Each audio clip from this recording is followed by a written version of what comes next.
Break के बाद आपका स्वागत है। तीसरे चरण का मतदान लगातार जारी है और बृजमोहन अग्रवाल को अब आपको दिखाते हैं जो वोट डालने के लिए पहुंचे हैं। लगातार तमाम दिग्गजों के मतदान केंद्र पर पहुंचने का सिलसिला जारी है और बृजमोहन अग्रवाल को आप देख रहे हैं जो वोट डाल रहे हैं।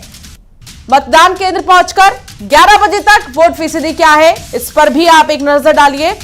11 बजे तक बैतूल, भिंड, भोपाल, गुना का जो वोट प्रतिशत है वो हम आपको दिखा रहे हैं। सबसे ज्यादा गुना में वोट डाले गए हैं। इसके अलावा छत्तीसगढ़ के भी वोट प्रतिशत हम आपको दिखा रहे हैं। 11 बजे तक के वोट प्रतिशत बृजमोहन अग्रवाल को आप देख रहे हैं। आज 11 राज्यों की 93 सीटों पर वोट डाले जा रहे हैं।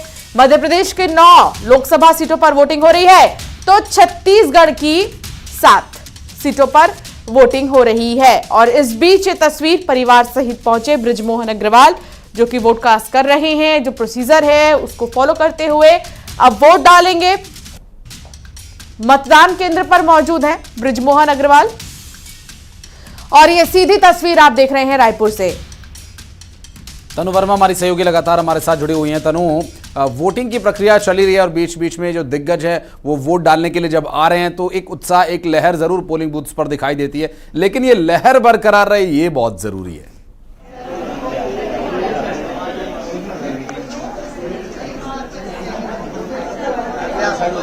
तनु, आवाज मिल पा रही है आपको? तनु तक आवाज नहीं पहुंच पा रही है, लेकिन बृजमोहन अग्रवाल को आप देख रहे हैं जो कि 8 बार के विधायक रही है। मौजूदा समय में सरकार में मंत्री भी है। इसके अलावा राजनीति में जो अनुभव है उनका वो काफी ज्यादा खास माना जाता है। पढ़े लिखे नेता, 8 बार के विधायक हैं। शैलेंद्र भदौरिया मुरैना से संवाददाता साथ जुड़ गए हैं। शैलेंद्र, कई दिग्गज ऐसे हैं जो अभी भी वोट डाल रहे हैं, पहुंच रहे हैं मतदान केंद्र और वोट कर रहे हैं। इस वक्त आप किस बूथ पर मौजूद हैं और वहां पर वोट प्रतिशत क्या है?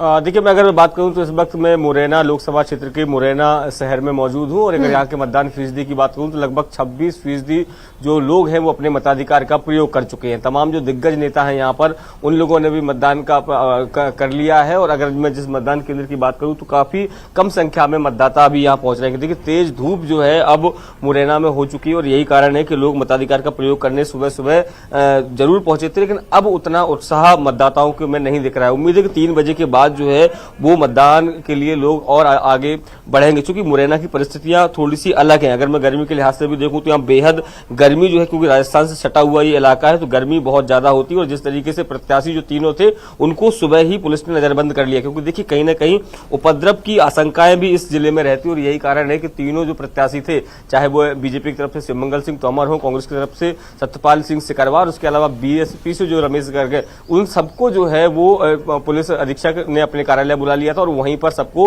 रखा गया है और उनके साथ जो लगातार वो अपने फोन से जरूर बातचीत कर रहे हैं, लेकिन वो फील्ड में नहीं जा पाएंगे। देखिए, तमाम जो एहतियात है वो पुलिस ने इसलिए की है ताकि किसी तरह का हिंसा इस इलाके में ना हो। और एक अच्छी बात है कि मतदान प्रतिशत अच्छा है, 26%, 11 बजे तक के लिए अच्छा कहा जा सकता है और उम्मीद है कि 60 से 70% जो है वो मतदान यहाँ पर हो, लेकिन हिंसा रहित मतदान हो, ये प्रशासन की भी पूरी जिम्मेदारी और यही कारण है कि सभी प्रत्याशियों को फिलहाल नजरबंद किया गया है। मुरैना इससे अछूता नहीं रह जाता, चाहे विधानसभा के चुनाव हो चाहे लोकसभा के, मुरैना इससे अछूता क्यों नहीं रह जाता?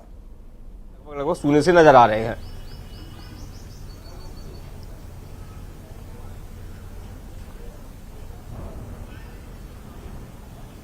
शैलेंद्र तक आवाज संभव है कि देर से पहुंच रही है इस वजह से या फिर आवाज नहीं पहुंच रही है, लेकिन मुरैना की जो सीट है ये इससे अछूती, जो आप हिंसा के मुक्त, हिंसा के बिना वोटिंग की बात कर रहे थे, वो मुरैना में अमूमन देखने को नहीं मिलता। विधानसभा चुनाव में भी हमने देखा वहां पर लड़ाई झगड़े हुए, फिर अभी लोकसभा चुनाव में भी बताया जा रहा है कि प्रत्याशियों को नजरबंद तक करना पड़ गया।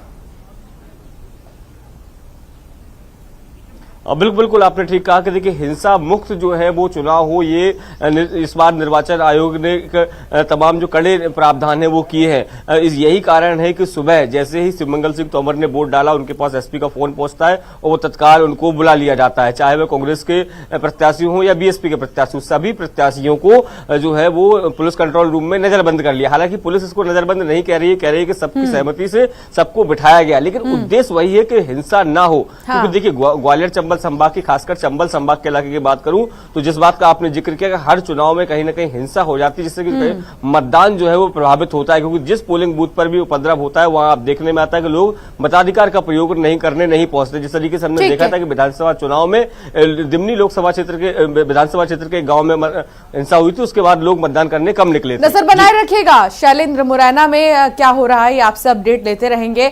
हमारे साथ खास मेहमान भी जुड़े हुए हैं, विवेक त्रिपाठी जी कांग्रेस के प्रवक्ता हमारे साथ जुड़े हैं और केदार गुप्ता जी भी हमारे साथ हैं, बीजेपी के प्रवक्ता। इस बार केदार गुप्ता जी तीसरे चरण में इन 9 सीटों पर कितनी सीटों पर जीत का दावा कर रहे हैं? देखिए, छत्तीसगढ़ में अभी यहाँ 7 सीटों पर चुनाव कितना असर दिखा पाएगी, क्योंकि 4 महीने में जो भाजपा सरकार ने काम किया उसका भी असर देखने को मिल रहा है। निश्चित तौर पर प्रधानमंत्री मोदी जी की जो योजनाएं हैं उसका लाभ जनता को मिला है, इसलिए विश्वास बढ़ा है। मोदी की गारंटी पे लोगों का विश्वास है, इसलिए 1 लाख रुपए की जो घोषणा थी कांग्रेस की वो फेल हुई है और कांग्रेस के ऊपर कोई विश्वास नहीं करता है। महतारी वंदन योजना बड़ा फैक्टर साबित हो रहा है, क्योंकि महिलाओं को लगातार जो है वो राशि मिल रही है और महिलाएं जुड़ भी रही है। यहाँ महिला मतदाता काफी ज्यादा है पुरुषों की तुलना में। पूरे लोकसभा क्षेत्र में इस बार नारी सशक्तिकरण की एक नई मिसाल दी है, प्रशासन ने भी दी है। यहाँ पर जितने भी अधिकारी हैं वो सब महिलाएं आज मतदान करा रही हैं, महिला प्रत्याशी हैं, महिलाएं बढ़ चढ़ कर हिस्सा ले रही हैं। हम जीत रहे हैं। राधिका खेड़ा का जो मसला हुआ है, क्या आपको लगता है उसका फर्क पड़ेगा? अब वो कलई खुल गई, वो सारा ड्रामा इसलिए कर रहे हैं, वो भारतीय जनता पार्टी में जाना था, उसको डील हो गई थी। तो कोई फर्क नहीं पड़ेगा महिला को? क्या फर्क पड़ेगा? तो ये है भूपेश बघेल और इनका कहना। फर्क उससे पड़ेगा जो प्रधानमंत्री मास रेपिस्ट के लिए वोट मांग रहे थे, उससे फर्क पड़ेगा। तो ये है भूपेश बघेल और उनका कहना है कि राधिका खेड़ा जो है उन्होंने किस लिए ये सारा किया था, ये सामने में इस समर्थन में खड़े हैं और मेहनत कर रहे हैं। वोटरों से क्या अपील करेंगी? कमल को वोट दीजिए, 2047 में विकसित भारत के लिए वोट करिए, विकसित भारत के साथ विकसित कोरबा के लिए वोट करिए, कमल फूल पे वोट करिए। जी, जनता कोरबा के लिए आपका विजन जानना चाहती है। आने वाले समय में मैंने विकास के विषय पर एक पूरा विस्तृत रूपरेखा रखा है कि हम क्या क्या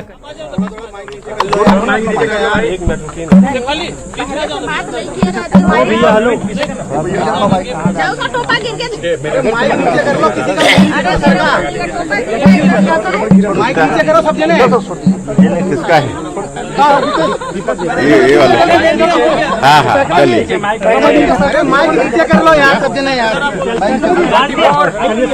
ठीक है ना, ठीक है ना, हाँ चलिए। वोट डाला है सर परिवार के साथ।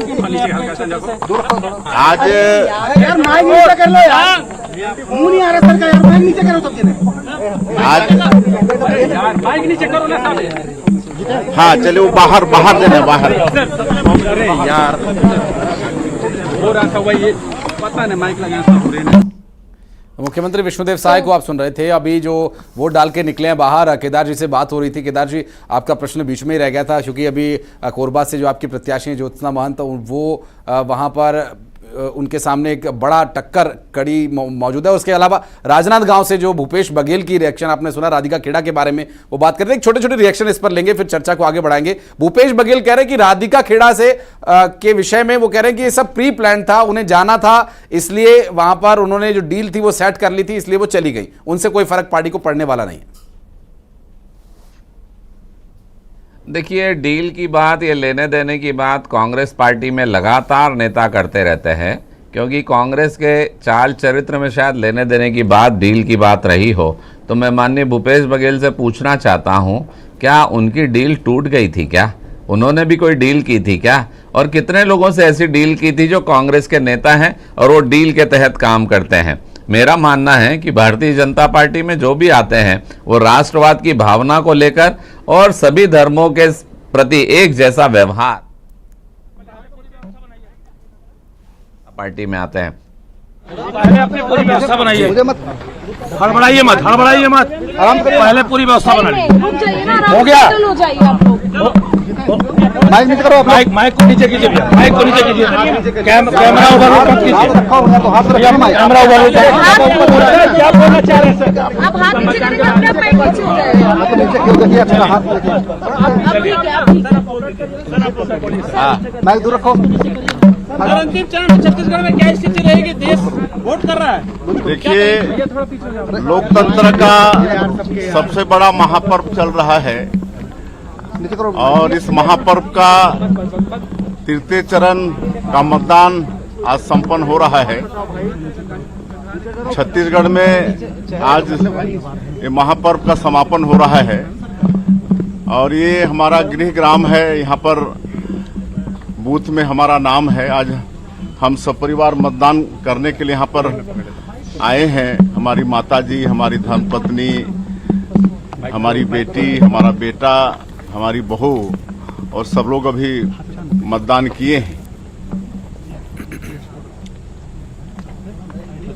ये 3 महीने पहले आपने यहाँ पर जो विधानसभा चुनाव हुआ था उस दौरान मत दिया था और अभी आप मुख्यमंत्री बने, फिर अब प्रधानमंत्री के लिए भी यहाँ पर मतदान हो रहा है। लोकसभा का पर्व चल रहा है, कैसे देखते हैं? बिल्कुल, विधानसभा चुनाव में भी हमने यही मतदान किया था। काहे कि इसी बूथ में हमारा नाम है और आज लोकसभा का मतदान किए हैं और आप लोगों के माध्यम से जो 7 लोकसभा का चुनाव संपन्न हो रहा है छत्तीसगढ़ के अंदर में, वहां के सभी मतदाता भाई बहनों से मेरा विनम्र अपील होगा कि लोकतंत्र का महापर्व है और सभी लोग इसमें भाग लें, सभी लोग अपने मताधिकार का प्रयोग करें। सर, मतदान केंद्र में विशेष झलक दिख रही है आदिवासी संस्कृति की, छत्तीसगढ़ की विशेष व्यवस्था है सर? नहीं, बगिया में ही नहीं है और भी कई मतदान केंद्रों में है। इस बार विशेष ये सब मतदाताओं के लिए ध्यान रखा गया है और सिर्फ बगिया में ही नहीं हुआ है, प्रदेश के और भी मतदान केंद्रों में इस तरह की व्यवस्था है। आज 7 तारीख है और 7 लोकसभा सीटों में चुनाव छत्तीसगढ़ का देखा जाए और 7 नवंबर को ही विधानसभा का प्रथम चरण का चुनाव हुआ था। ये 7 का टिकड़ी क्या बताता है?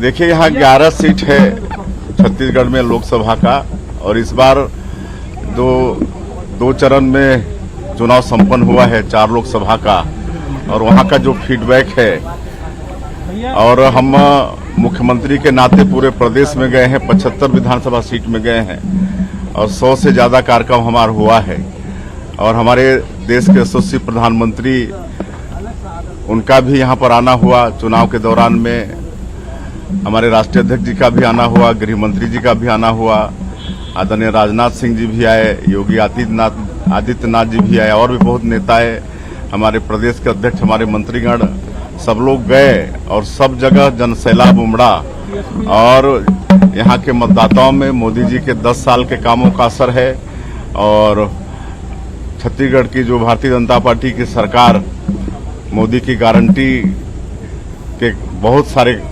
मतलब काम 3 महीने में पूरा किए हैं, उसका भी असर है और महतारियों में महतारी बंधन योजना का बहुत प्रभाव है और हम विश्वास के साथ कह सकते हैं कि इस बार पूरी सीट 11 की 11 सीट लोकसभा की भारतीय जनता पार्टी जीतेगी। सर, राम गोपाल यादव जी का एक स्टेटमेंट आया है राम मंदिर पर, कहा है कि मैप सही से नहीं बना, वास्तु के हिसाब से नहीं बना है राम मंदिर।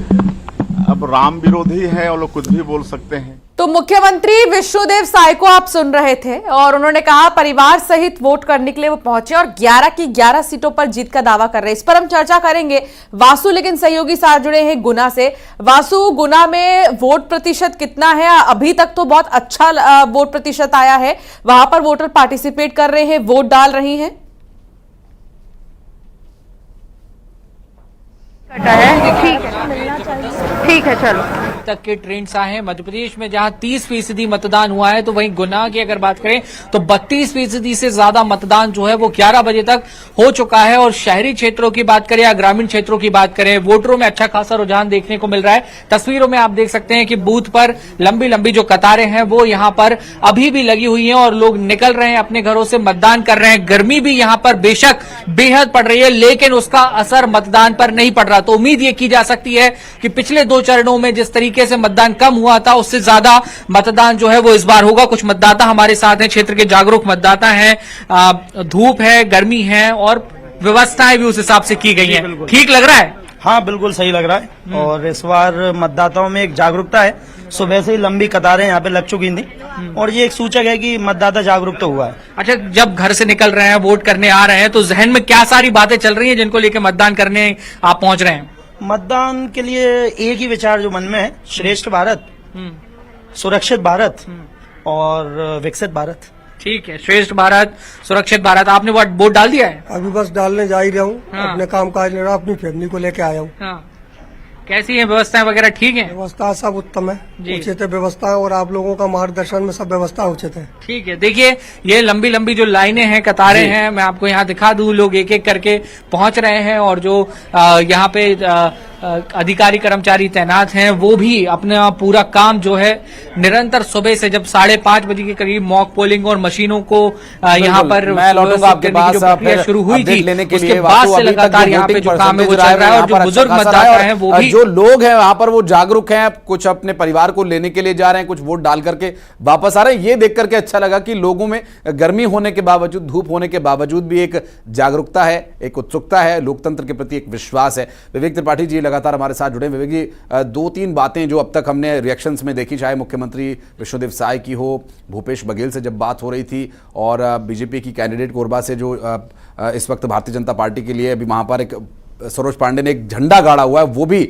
उनकी भी बातों से लगभग यही बड़े आश्वस्त सभी नजर आ रहे हैं। लेकिन भूपेश बघेल ने एक बात जो कही थी उस पर मैंने केदार जी से भी एक रिएक्शन लिया था, आपका भी चाहूंगा।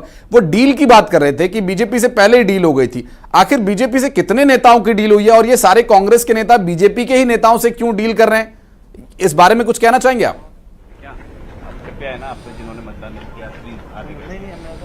लेन देन की एफआईआर दर्ज करती है ईओडब्ल्यू, उसके बाद उनको दबाव डाल के भाजपा में शामिल करा लिया जाता है। भाजपा में शामिल होते ही ईओडब्ल्यू उस केस को खत्म कर देती है।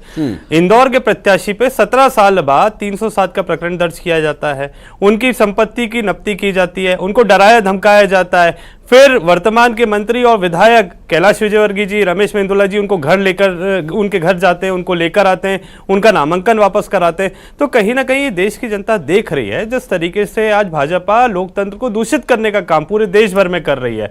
अब आज अगर कोई कांग्रेसी 4 महीने बाद भाजपा को ज्वाइन करता है, वो कहता है मुझे मंदिर जाने से मना किया। मैं खुद कांग्रेसी हूं, आज तक किसी ने मना नहीं किया। कोई किसी का साहस है क्या वो हिंदू को मंदिर जाने से रोक ले? जी, एक छोटी सी बात इसमें जोड़ूंगा, फिर आप अपना आंसर पूरा कीजिएगा।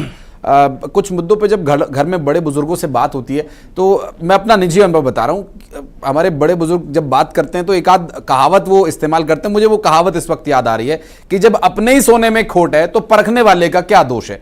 आप इस कहावत से इत्तेफाक रखते हैं?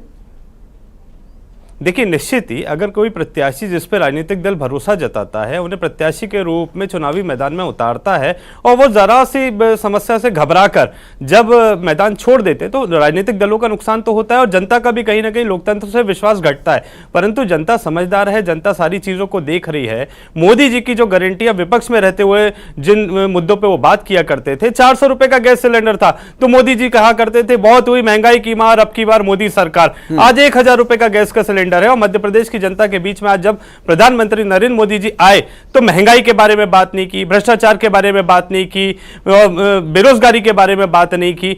आज आप बात क्या कर रहे हैं? मंगलसूत्र की। तो मोदी जी आज आप हैं, कल आप नहीं रहेंगे, पर इस देश में मंगलसूत्र था, मंगलसूत्र है और मंगलसूत्र रहेगा। किसी में इतना साहस नहीं है कि देश की महिलाओं के सम्मान के प्रतीक को छीन ले। तो कहीं ना कहीं भ्रम फैलाने का जो कार्य नरेंद्र मोदी जी विगत 10 वर्षों से कर रहे हैं। हम कहते हैं आप चुनाव में हैं, आपकी सरकार है साढ़े 10 सालों से अपनी उपलब्धियां बताइए ना।